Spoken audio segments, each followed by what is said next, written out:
Good morning, everyone. My name is Shad A. Monreal. I'm 11 years old and I'm in 5th grade. And today, my story that I'm going to be sharing is titled Bakawan. The people who made that story are Catherine Yu Untalan, Rina Ray De Leon Sarmiento, and May Astrid Tobias. Let's get started.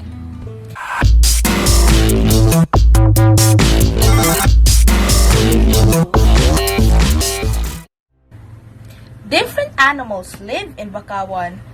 In the water live small fishes like danggit. Under the roots, you can find talangka with hundreds of shrimps pushing against each other. On the high branches of trees, birds like tagak build their nests. Bayawak is also often seen walking around the muddy grounds of Bakawan.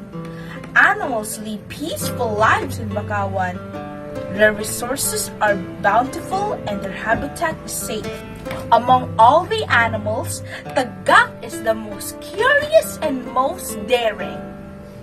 He is fond of traveling and flying to faraway places, even to areas beyond the boundaries of Bakawan. He disappears for a few days and his friends often worry about him. Every time Tagak returns home, the animals gather around him to listen to his stories. There was this huge ship full of people. The music was loud, the people were dancing. They were on their way to an island where there were more people having fun. And then they threw this, and Tagak showed them a plastic bottle. Talangka pinched it, Bayawak bit it.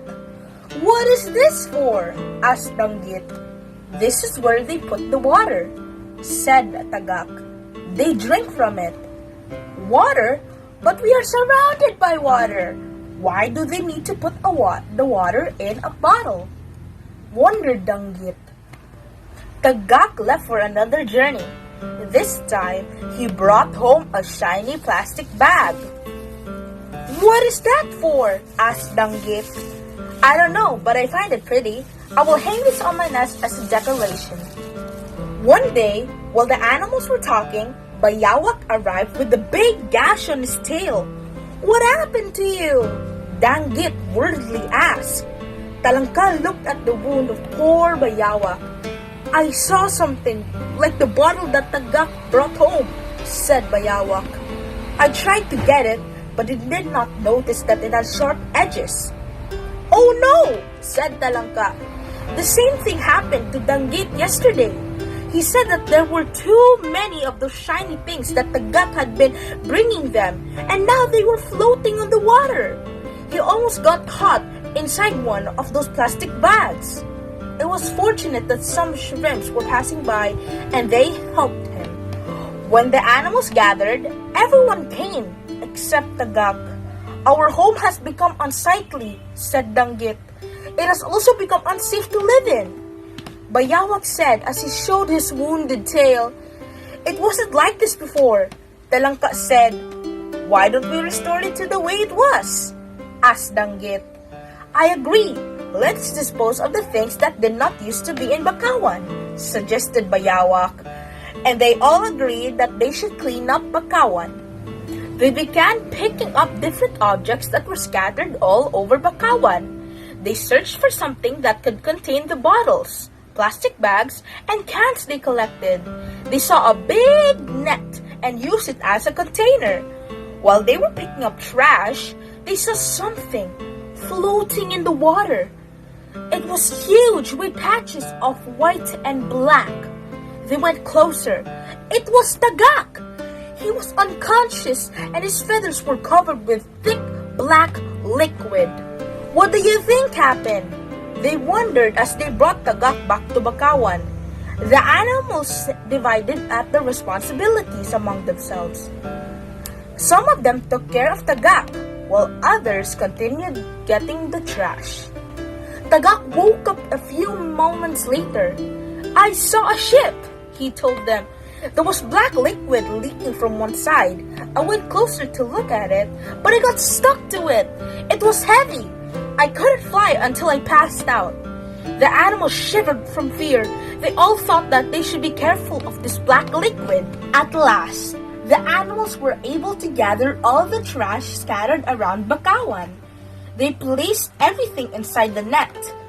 The problem was, where would they bring all of this? They carefully thought about it. What if we submerge them underwater? What if we bring them to the farthest corner of the forest?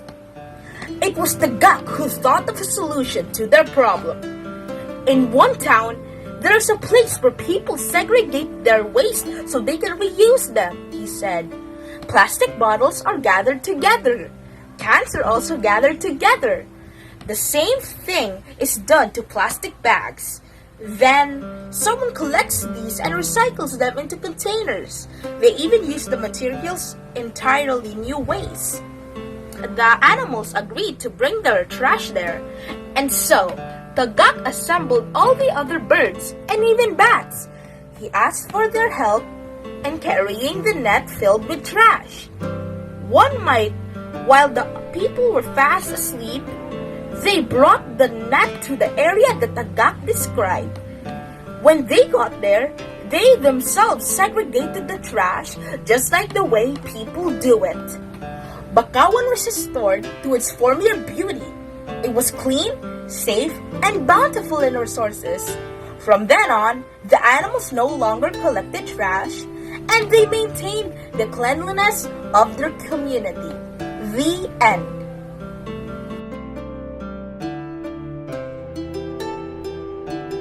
Thank you for listening to my story. I hope you liked it. Again, the title of the story is Bakawan, and the people or the authors of the story are Catherine Yu Untalan, Rina Ray De Leon Sarmiento, and May Astrid Tobias.